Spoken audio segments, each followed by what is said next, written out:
Good morning, moms and master books. It is good to be here with you.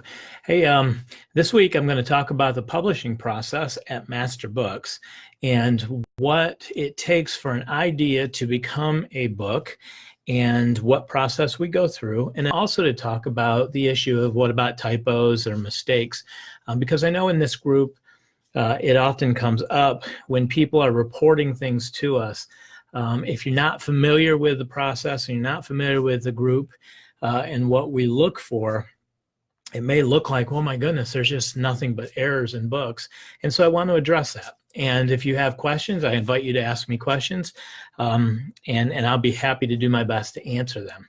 So just as I begin, I'd like to say 9/11, we certainly remember all those that day.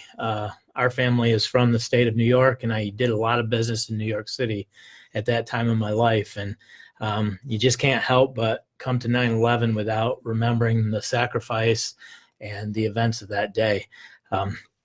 So with that being said, and also for anybody on the East Coast, being that we are Northeasters and feel that as well, we are praying for the homeschool families as they prepare for the storm. So, okay. So let's talk about the publishing process.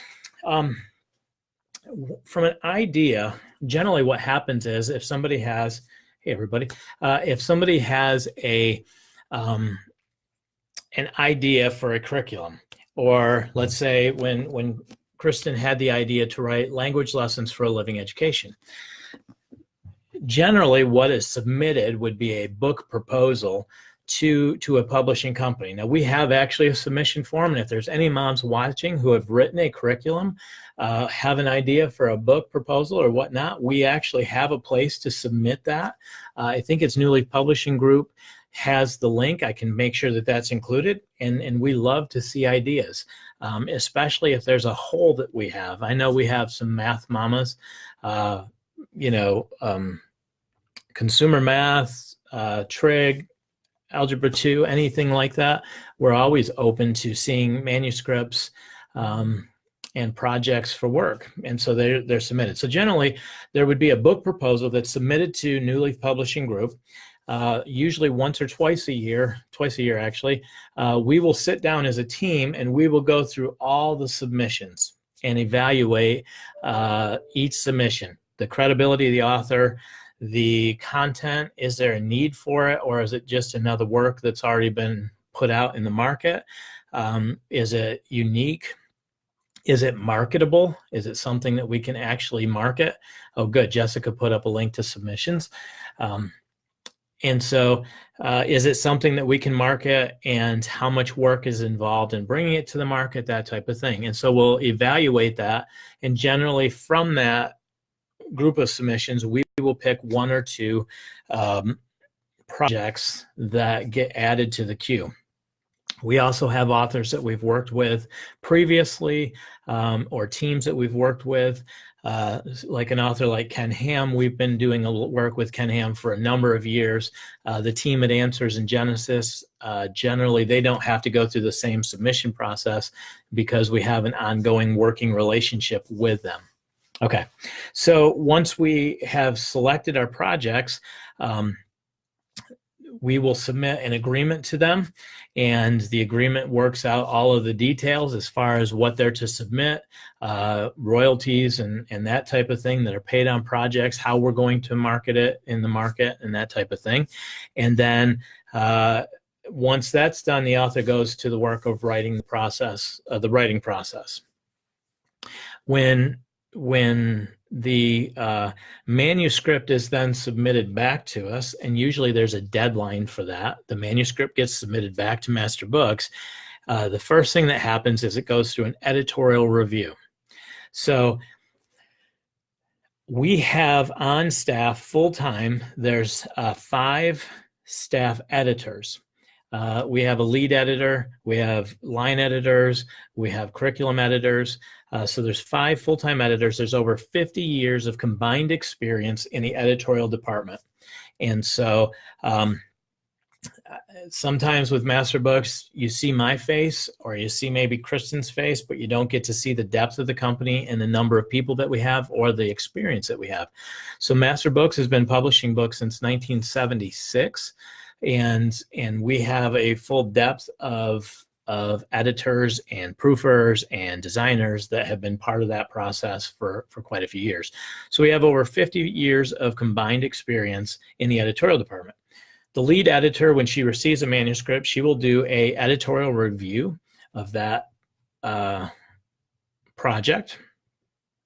And then once she's done that, if there's anything, they work back and forth with the author, if anything needs to be adapted or changed, then from there it goes to a line editor, and the line editor or copy editor will go through the project and she'll review it. She'll look at the accuracy of information. She'll look at, does it have, if they're links, are they accurate? Is it noted?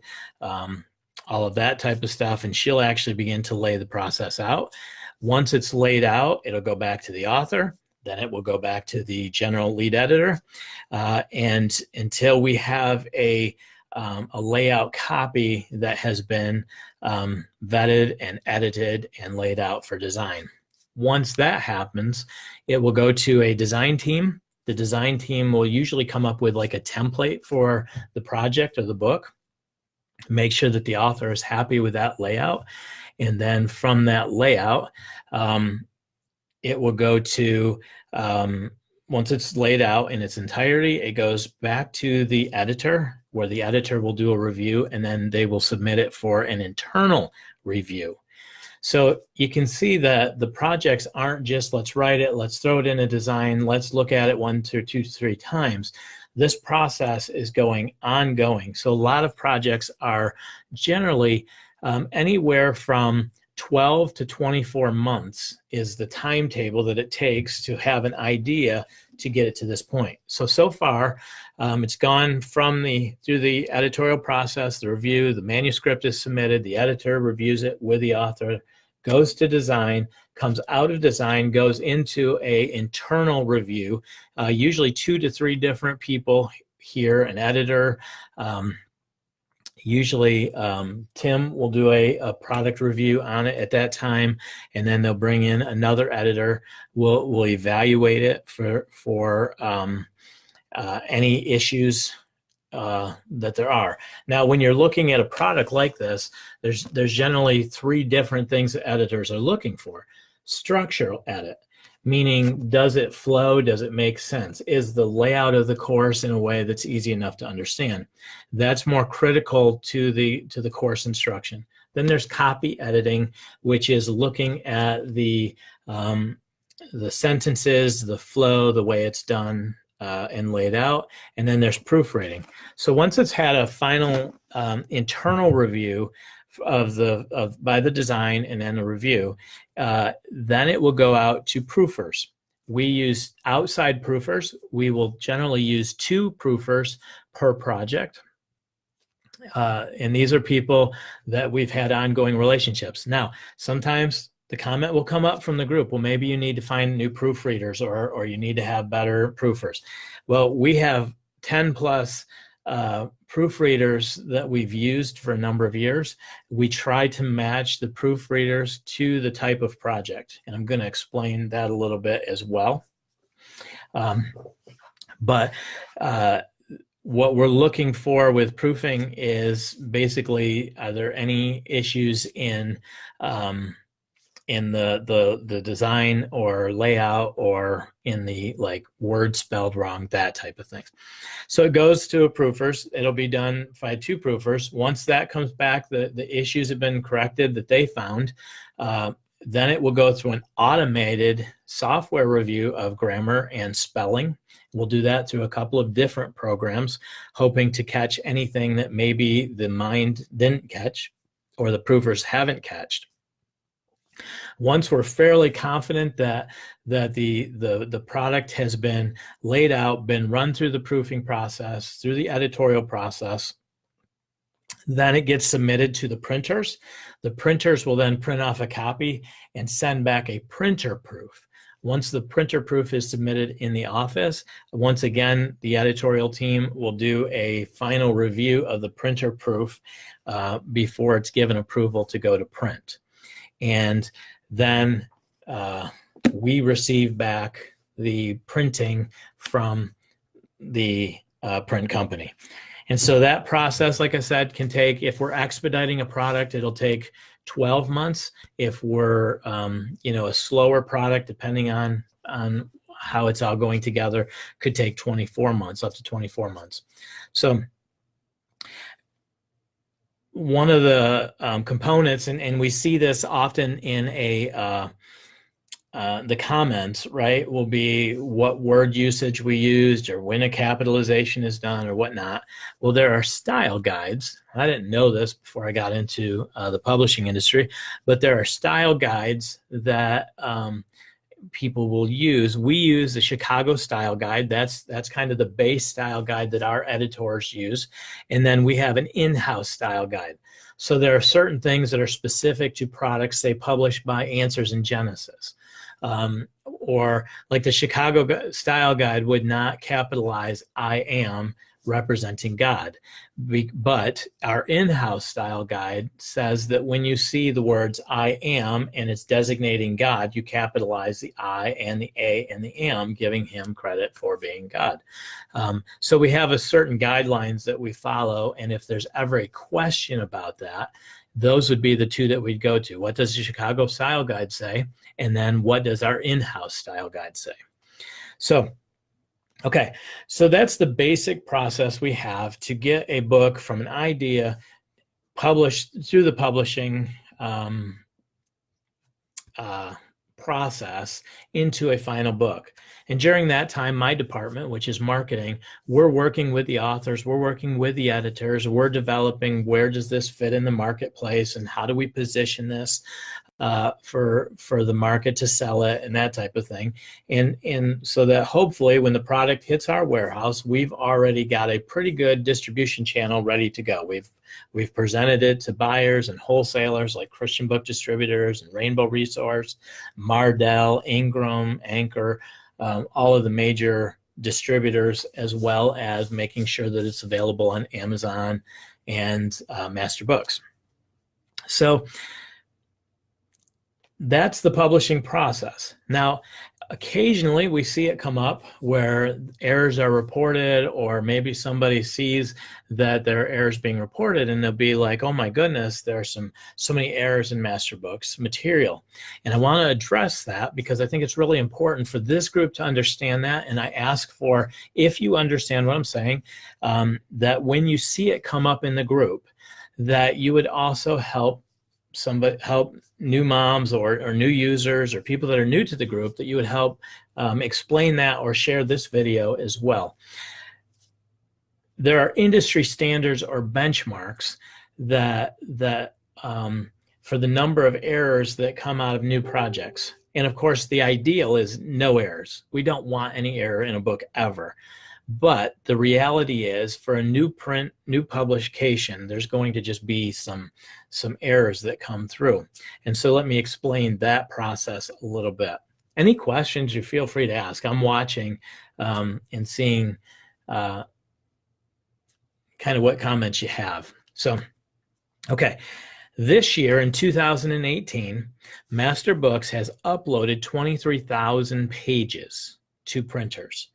So in that, what that basically means is we've submitted 65 new projects just for 2018. Those would be new projects, so to speak, that are, it's a new book, brand new, first printing, or it's been significantly updated to be almost a new work. So 65 new projects have been submitted, 23,000 pages, 153 of those are reprints. So those would be moving to the next stage, like a second printing or a 20th printing in some cases.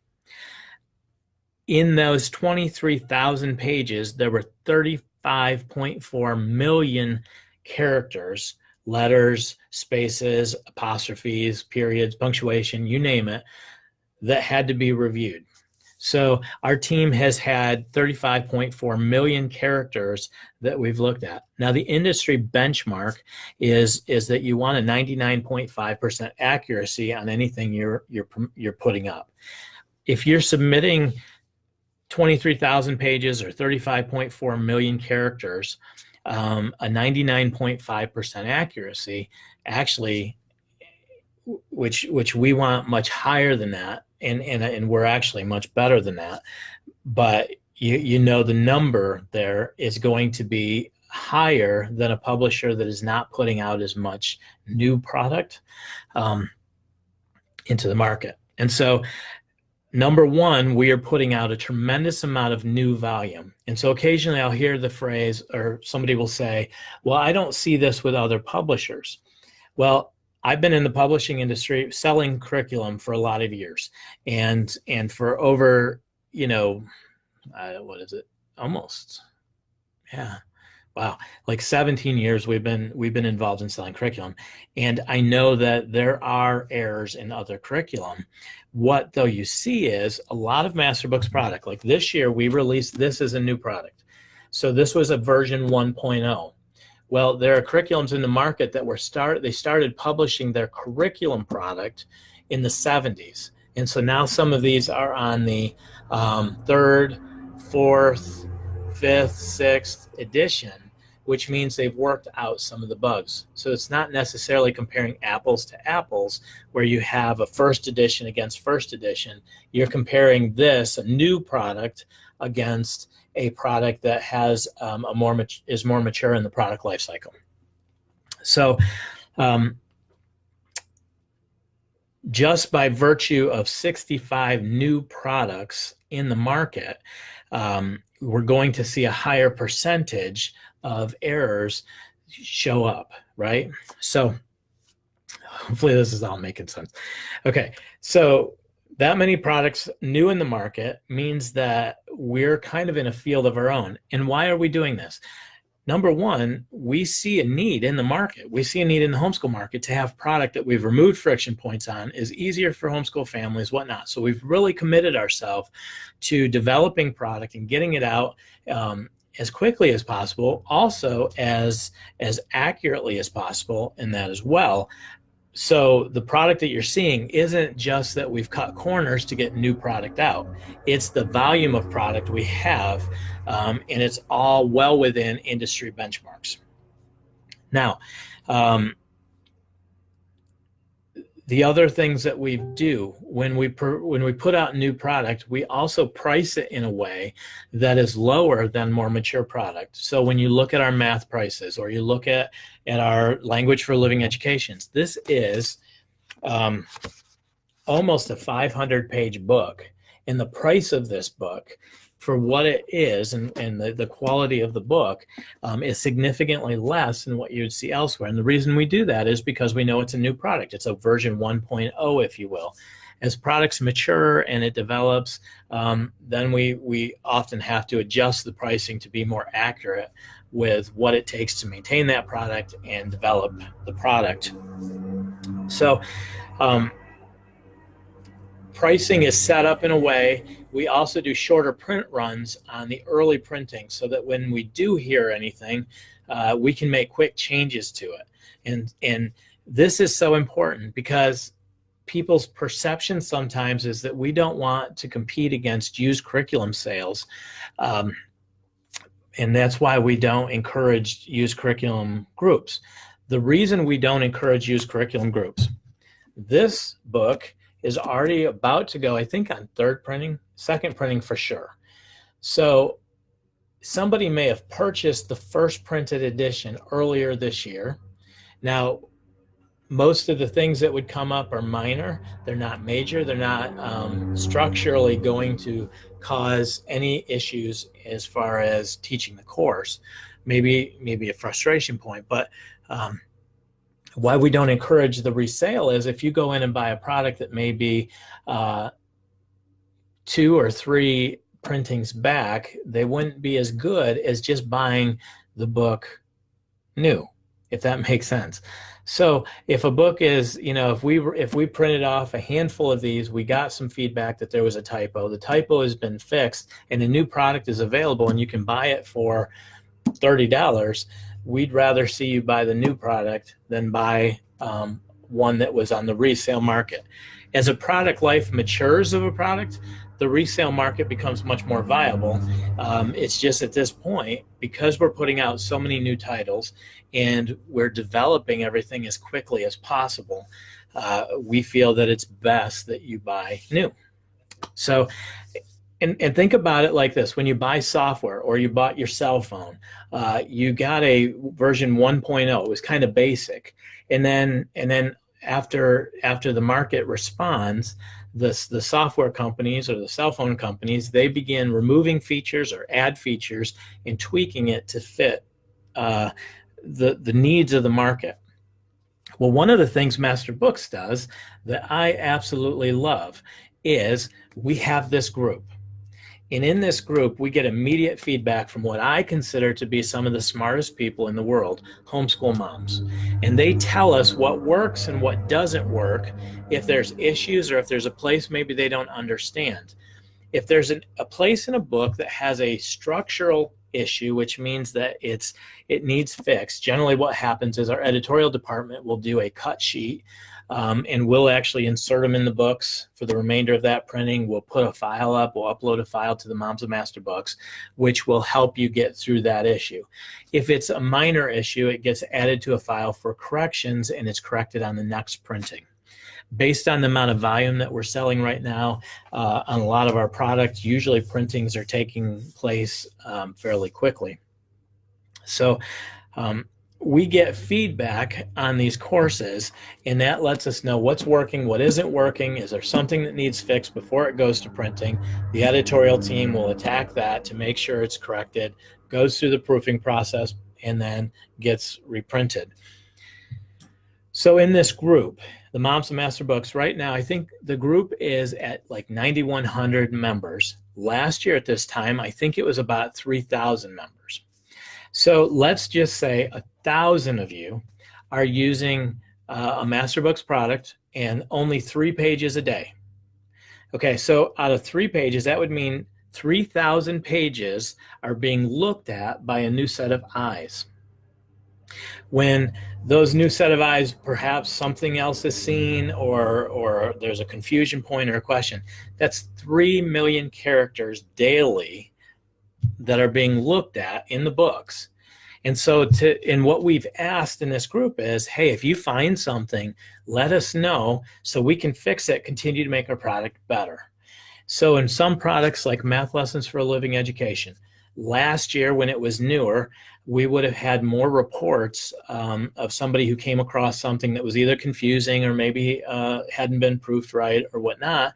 We fixed it. This year you see very few questions or comments about Math Lessons for a Living Education 1 because it's now on the version 4.0 or like almost like a 4th printing. So there's a lot less. The bugs have kind of been worked out, if you will. Let's say that 1,000 families are doing 10 pages a day using different curriculums, which I think is still conservative. That's 10,000 pages of our product being used every day just in this group. So if you're looking at 10,000 pages, all by 1,000 different families, the chances of having somebody come across a typo that's already been reported or a new typo or someplace that there was confusion is pretty high. And so if you're part of this group and you see that, I don't want you to be alarmed. The reality is we've asked for that and we want to see that so we can make the product better, but we are still well below industry benchmarks, and we still have put out exceptional product and are working to take whatever feedback we get to make it the best. And if there's confusion, our editors and the people that are part of our support team, we want to work to make sure that you're successful. And so we absolutely do take every comment seriously that we hear. We do ask a couple of things. We ask that the information is constructive and that it's flavored with love, right? Because of the way bad brain works and good brain works and that type of thing, if the tone of a post is that your editors must be idiots, well, then from that process, because we know how hard the editors are working, we know that the process is proven, that it's actually, below benchmark, industry benchmarks and whatnot, we are going to come in and we're going to have to address that or delete the comment or whatever, because we ask our editors to also be part of the process. And when the editors and the authors and proofreaders and those people have been asked to be part of this group so that they can get the feedback as well, my commitment to them is that I will protect them, that they're vulnerable by stepping into this arena. And I want them to hear good feedback. But at the same time, we have to respect that they're human and that they are doing the best they can to serve this market. So now let me address they're human. The thing about the human component isn't an excuse to say, well, people are human and they make mistakes. That's not at all this. I submitted this morning, I put a paragraph into my Facebook announcement. I think there were only a couple words that were spelled right, but you could read through the entire paragraph. As long as the first letter and the last letter of a word match, it doesn't really matter how scrambled the middle is. The brain fixes the problem. God made us in so many ways that, like, who wants to spend all this time and energy having to go through and look at each letter of the word, right? So once our brain recognizes a word, as long as the first letter, last letter are good, the brain can actually scramble that word on the fly and fix it. So even though we have 5 editors, proofers, designers, and then and hundreds of people looking at these things, many times the mind will correct a known issue, which makes things challenging for us, because yes, we're only human. What that means is, because we have a human brain that is fearfully and wonderfully made, it plays tricks on us. And so even though we're all looking at this thing, it still can be so frustrating because we didn't see it. The second thing, and then I'm reading actually about this in a book, the mind, if it hasn't seen an error before, doesn't recognize it as an error. So when they're training certain individuals, what they'll say, well, look for a coin in the field, and they'll have a coin in the field, and they won't be able to see it. They can't identify it. So what they'll do is they'll take a coin just like it, lay it down in the grass, and show it to them and say, this is what you're looking for. And very quickly, oftentimes, the mind will be able to identify the other coin, because now it recognizes the pattern. It recognizes what it's looking for. So the brain also has to have the ability to see that error before.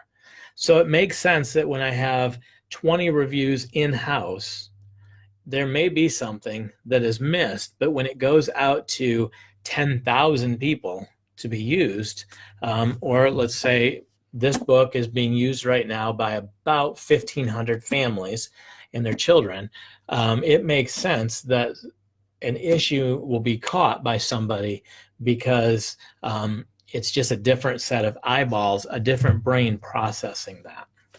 Let's see. Okay, I'm just going to follow up on the emails. So if that makes a little bit of sense, that when you see a book like Language Lessons for Living Education, there has been a full review process of this. There are 5 editors, a number of proofreaders. We also, on a book like Language Lessons for Living Education, or let's say Math Lessons for Living Education is a good example. That product went through a full editorial review, but then it also went to certified math educators. It went to, it was pilot tested in schools with from grades 6 through kindergarten. And we took all of that feedback. And then there are other experts, peer reviews, so to speak, that we run it through to make sure that the information that's being presented is on track.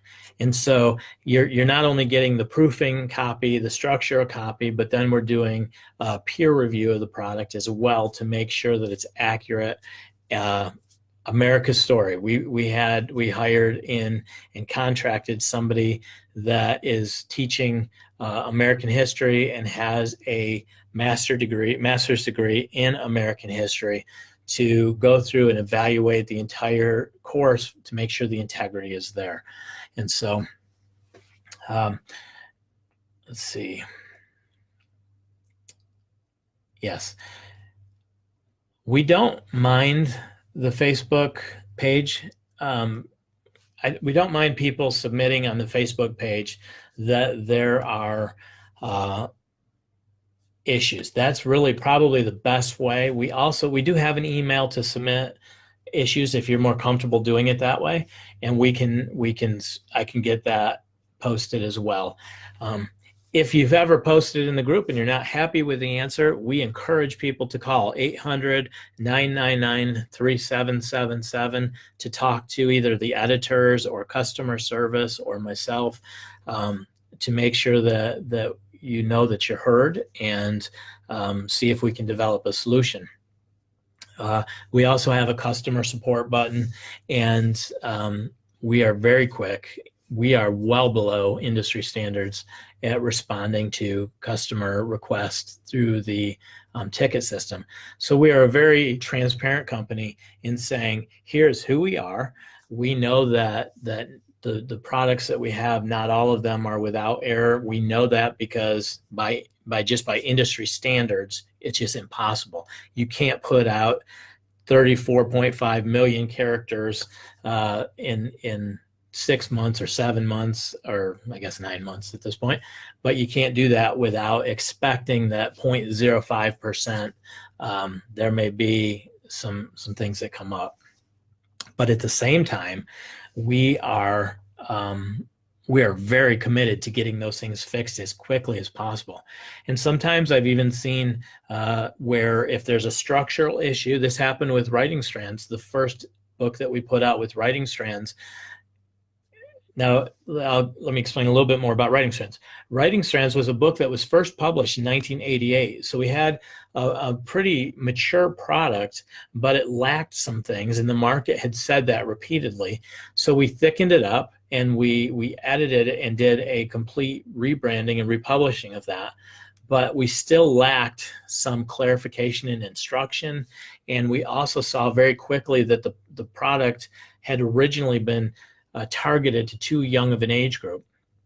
So that entire first printing was scrapped, and we sent it out for another reprinting and relaunched that product for the appropriate age range with better clarification on the product and to make it easier for homeschool families to use. So if you see people post an error, we appreciate the error. We appreciate when you have it from an attitude that you understand that what you're using is a newer product. And when I say a newer product, it's a new solution. We're not trying at Master Books to compete against other publishers. I have highest respect. I've sold BJU, and I've sold all of Alpha and Omega products, ACE School of Tomorrow products. We've sold and we use other products as well. We have high respect for evangelical Christian companies who serve the market. What Master Books is committed to is over 20 years of serving homeschool families, and we have served thousands of homeschool families. My family personally, Master Books as well, have served thousands of homeschool families. It's the friction points using a curriculum that was designed for a schoolroom or for a classroom, and then trying to apply it to a homeschool model where it doesn't work as well.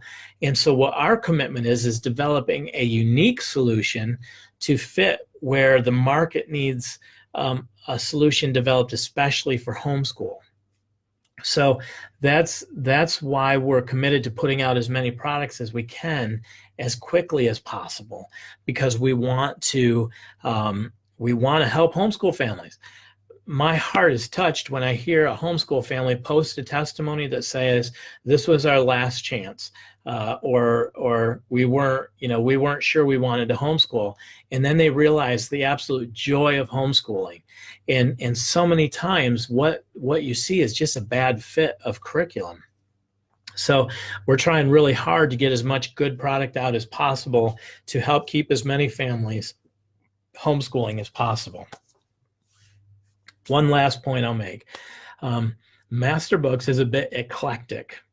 So when you look at Master Books product, people will talk about Master Books curriculum generically. But within the umbrella of Master Books curriculum, you may find that we offer 4 different solutions for grammar. Each one of those solutions takes a different approach. Jensen's, Writing Strands, Stobaugh, my mind's drawing a blank. So maybe 3 different solutions in my illustration. But in those 3 different illustrations, they're Master Books curriculum, but they take 3 different approaches. So then if you purchase Writing Strands, it's going to be completely different than Jensen's. Okay, when you buy, say, a Becca, you're getting one style or one method of teaching throughout K through 12. And so a Becca curriculum is going to follow the same format, the same teaching method. So that can be a little confusing to somebody coming into the Master Books program and saying, oh, within Master Books program, I now have 3 options, 3 different approaches. I've got to pick the best solution to meet my kid. So you have more flexibility, because we want to give you that flexibility, and we don't believe one size fits all. And we also believe that nobody's more equipped to take a curriculum and make it yours. But at the same time, it can be a little bit confusing if you bought a solution that wasn't the best fit for your student or your style of teaching, and you thought Master Books had a certain method. Hopefully that makes sense too. If there's some place we can provide further clarification or anything like that, we want to be a very forward-facing company and talk about if there are issues in the group. So, okay, and I said lastly, but probably a couple times. I'm going to say lastly one more time. We are so blessed to have a group of volunteer moderators that help us with this endeavor of serving this community. Those moderators are homeschool moms. They're users of the curriculum. They invest themselves into serving this group. It isn't always easy. We've given them a strict set of guidelines. We don't allow outside links. General discussions. We're not trying to shut down discussions, but when there's a general discussion that is going to have a potential to go in a bad direction, cause drama, say a theology question or that type of thing, unless we choose to address it officially as a company, we ask that be that those comments or links be turned off or deleted. If any drama comes out in a company, where it just isn't constructive anymore.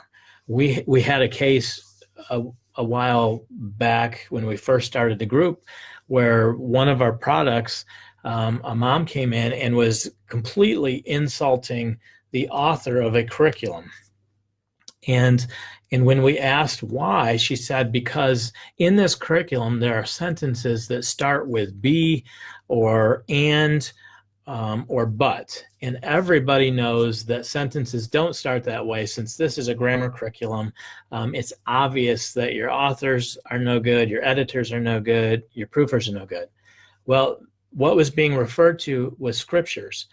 But we know, and we have seen, it was King James scriptures that was being quoted directly. And so a constructive conversation gives us the opportunity to actually explain that. A destructive conversation is where the authors or employees of Master Books have been insulted or in a way that's going to cause people to not look at producing better product. And that's the goal. The goal is better product to have better homeschools. We want your homeschool to win, and that's what we're committed to. And we feel that we're part of your team, and we want you to be part of our team. All right? Well, hopefully this is a blessing. Hopefully it answers some questions. If there are more questions, don't be afraid to contact me. Again, you can reach me at 800-999-3777. I'm happy to have the discussion with you.